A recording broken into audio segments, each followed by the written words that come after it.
Hey friends, welcome back for more Reddit stories. Today we have Tales from Tech Support stories for you to enjoy. As usual, just sit back, relax, and enjoy. Let's go. Got a cheater busted. So I do tech support for a certain technology company that is named after a fruit.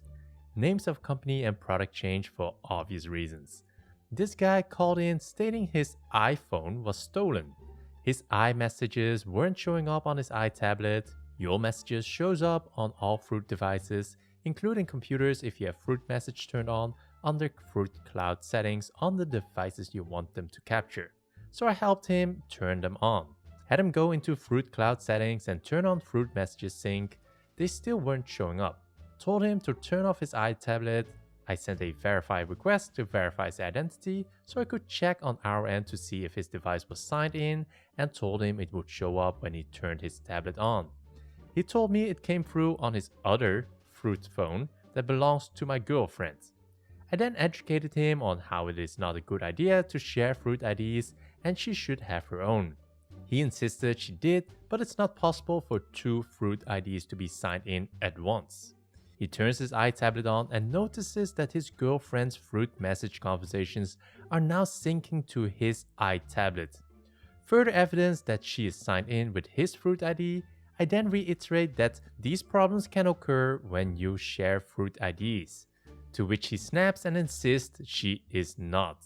Controlling people tend to make their significant others share Fruit IDs so they can keep tabs, so no shocker here. Then I can almost hear the bell go off in his head. Wait, if I can see her conversations? Oh no. That means she can see mine. I'm so screwed and you have no idea. Mumble mumble. I say, I'm sorry, repeat that. You guys at Fruit have no idea how bad you screwed me. He then demands to know how to have only his messages sync and removes hers.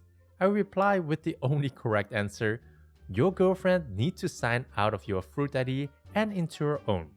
To which he replied, she is signed into her own fucking Fruit ID. At this point I could have hung up because of the swearing, but I was enjoying it too much and this made it better. Now I get to say, well, if that is in fact the case, then I'm sorry, I must speak with your girlfriend then. I can only assist the account holder of the Fruit ID with Fruit Cloud issues. He gets even madder. I had to put him on hold because at this point I could not hold back the laughter of him realizing he's being long caught and his girlfriend just has not confronted him yet. Then transferred him to Tier 2. We are allowed to self-escalate if unable to gain agreement after 5 minutes. It was a hilarious call. I really wish I could know the tea of what happened after all of that. All of the kitchen printers failed. Why did you sell us junk? We once had a local customer who was one of those types who blues up under stress. Nobody would deal with him, so we decided to sell him hardware as well as software. Great food, great chef, terrible business sense. They're closed now. So we got a call on a Friday afternoon that all of their kitchen printers have failed. He's given basic troubleshooting steps over the phone and says that nothing is helping. They're all connected to workstations via long ass parallel cables and all of this is secure and it's unlikely 4 cables would go bad at the same time. He tells us the lights are on and nothing seems wrong. The received and expedited printers are fine, so the operating system and software aren't likely the problem. They don't have a support contract with us, but because the hardware is still under warranty, we tell him we will order some replacement. He's desperate and has a really busy weekend and offers free dinner and alcohol, as well as agreeing to a 6-month support contract if we will send someone out right away. Being the top guy has its advantages, and I snap this amazing opportunity up.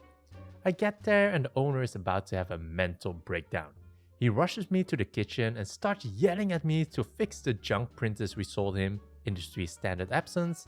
I look at the printers and see that there are no lights. I mention this to him and he tells me it's just one more problem he's been dealing with because several of his fancy blenders aren't working either and he won't be able to make sauces and such fast enough to keep up with demand. It takes me about 15 seconds for the light in my tiny brain to come on and I ask if all of these things are on the same breaker. He stops to think for a few seconds and that frantic look on his face turns to calm and he walks to the breaker panel and flips the trip breaker back on. Everything is working now, and he sort of apologized for being an ass. He obviously didn't check much, and when he told us the lights were on, he probably didn't even look at the printers.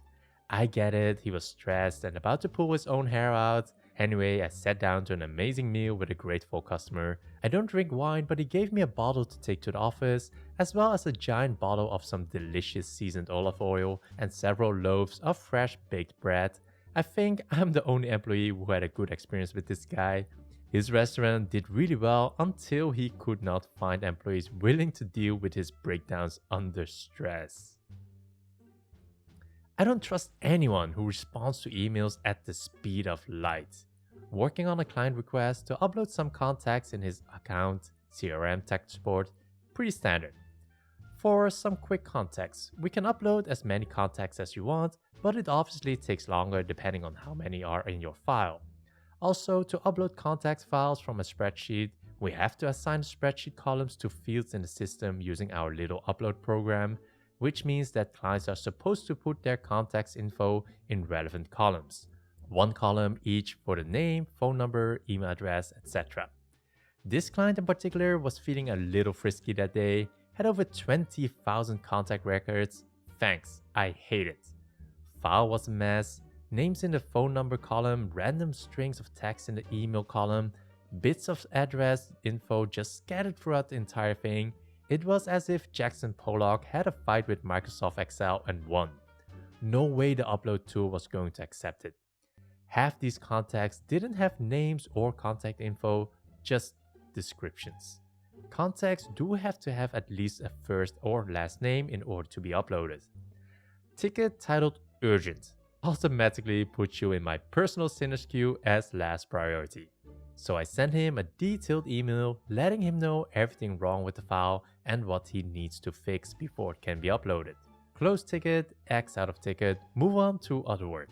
Before I'm able to actually move on to anything else, I see a ticket reopen notification in my inbox. Guess who? Yes, please upload the contacts as specified. It is very urgent. Thank you. I squint at the timestamp on the ticket. 32 seconds between me closing the case and him responding. My dude either has some wild thumb speed or he responded with his mind. I wait about 30 minutes before replying back with the obligatory per my last email and copy paste my response. 30 minutes in the sinner queue didn't cool him off as he responded around 25 seconds later. Contacts are exactly how I want them. Now please upload. It is very important. I go to lunch for an hour, return and reply back letting him know that I physically cannot upload his contacts until he make the changes I asked for. 44 seconds later, I looked over the file before I sent it. Everything looks good. I want this uploaded immediately.